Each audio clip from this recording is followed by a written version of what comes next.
কার্নিকটিরাস বা বিলিরুবিন হচ্ছে এনসেফালোপ্যাথি। তো ফার্স্ট এখানে কি হচ্ছে আমরা যে বিলিরুবিন ইনডিউস নিউরোলজিক্যাল ড্যামেজ, এখানে কি করা হয় যে আনকনজুগেটেড বিলিরুবিনের পরিমাণটা যখন হচ্ছে যে 15 mg পার ডে থেকে বেড়ে যায় তখন কি হয় সেটা হচ্ছে যে ব্রেনকে ড্যামেজ করে। কেন? ইনক্রিজ আনকনজুগেটেড বিলিরুবিন হচ্ছে যে কি লিপিড সলিউবল এবং এটা কি করতে পারে যে ক্রস করতে পারে ব্লাড ব্রেন ব্যারিয়ারকে। এখানে যে অ্যাকিউট আর ক্রনিক দু ধরনের পাওয়া যায়। অ্যাকিউটের ক্ষেত্রে কী করা হয় 0 to 3 days, যেখানে পেশেন্টের ক্ষেত্রে কী দেখতে পাবো হাইপোটোনিক অ্যাক্টিভিটি, কিন্তু পেশেন্ট লেথার্জি থাকবে, হাই স্ক্রিনটা উচ্চ স্বরে কাঁদবে বাচ্চা। আর এখানে কি সিজার ফিভার হচ্ছে বাচ্চাদের ক্ষেত্রে দেখা যাবে।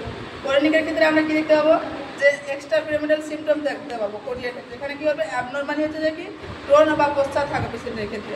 সেন্সারি নিউরাল হিয়ারিং ড্যামেজ, এখানে দেখতে পাবো পেশেন্ট কী হবে যে কানে শুনতে পাবে না। তারপরে এখানে আর কি পাবো যে ব্রেস্ট মিল্ক জন্ডিস কেন হয়। ব্রেস্ট মিল্ক জন্ডিস কিছুর জন্য হয় কারণ হচ্ছে সামপান প্রেজেন্ট থাকে ব্রেস্ট মিল্কের মধ্যে, তার জন্য আমরা কী করি যে ব্রেস্ট মিল্ক জন্ডিস দেখতে পাই। আবার ব্রেস্ট ফিডিং জন্ডিস হয়। ব্রেস্ট ফিডিং জন্ডিস কী হয় যে এখানে ডিউ টু ল্যাক যদি কম বাচ্চা কী করে ব্রেস্ট ফিডিং করে তাহলে কী হচ্ছে স্টুল আর ইউরিনের পরিমাণটা ডিক্রিজ হচ্ছে।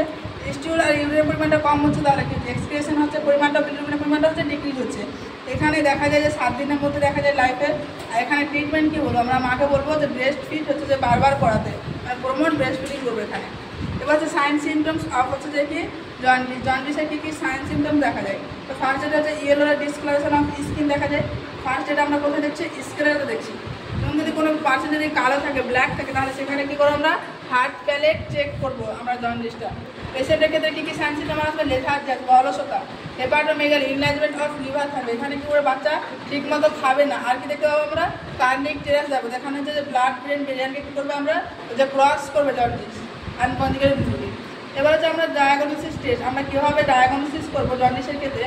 তো ফার্স্ট যেটা আমরা করবো ফিজিক্যাল এক্সামস করবো, একটু ফুড যদি আমরা প্রত্যেকটা অর্গান চেক করি তাহলে এখানে আমরা কী পাবো বাচ্চাদের ক্ষেত্রে এখানে আমরা যাবো ইয়েলো ডিসকালারেশন অফ স্কিন পাবো, মানে হচ্ছে যে বাচ্চা হলুদ থাকবে। ফার্স্ট টাইম ইনভেস্টিগেশন আমরা হিসাবে আমরা ব্লাড টেস্ট করাবো। ব্লাড টেস্টের মধ্যে আমরা কী করবো আমরা টোটাল সিরাম বিলিরুবিন লেভেলটা চেক করাবো।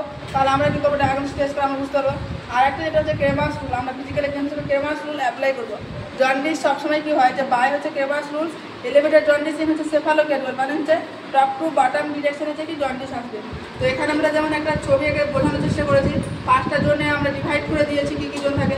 তো ফার্স্ট জোনে কী হচ্ছে জন্ডিস থাকে ওভার দ্য হেড অ্যান্ড নেকে থাকছে। কত হলে এখানে আসবে হেড অ্যান্ড নেকে জন্ডিস দেখা যাবে যে 4 to 6 mg per dl। Zone second হচ্ছে চেস্ট টিল আম্বেলিকাস, মানে চেস্টে পুরো থাকবে আম্বেলিকাসের পর্যন্ত, তখন আমরা কত পাচ্ছি 6 to 8 mg per dl। যে হচ্ছে জোন 3 আমরা থাই বা হচ্ছে লোয়ার অ্যাবডোমিনাল লোয়ার আম্বেলিকাস থেকে শুরু করে আমরা থাই পর্যন্ত পাচ্ছি, সেটা কত থাকলে তখন হচ্ছে 8 to 10 mg per dl থাকলে। জোন 4-এ কী হচ্ছে লোয়ার লেগে থাকছে, তখন আমরা কি এই জোন 4-এ লোয়ার লেগে থাকছে বা আপার এক্সট্রিমিটিতে থাকছে সমস্ত এরিয়া, তখন কত থাকছে 10 to হচ্ছে 50 mg per dl থাকছে। যখন জোন 4-এ আসছে জোন 5-এ আসছে কী হচ্ছে যে পাম আর শোল হাতের তালু পায়ের তালু দেখা যাচ্ছে। কখন দেখা যাচ্ছে যখন বিলিরুবিনের পরিমাণটা কী হচ্ছে যে 4 mg per dl থেকে কী হচ্ছে বেড়ে যাচ্ছে। এখানে আমরা আর একটা মোস্ট কমন একটা সাইডে আমরা কী করতে পারি জন্ডিস চেক করতে পারি ট্রান্সকিউটেনিয়াস বিলিরুবিনোমিটারের সাহায্যে। যে আমরা কী করবো যে স্টার নামে আমরা কী করবো আমরা যে বিলিরুবিনটা চেক করবো। আজকে এই পর্যন্ত।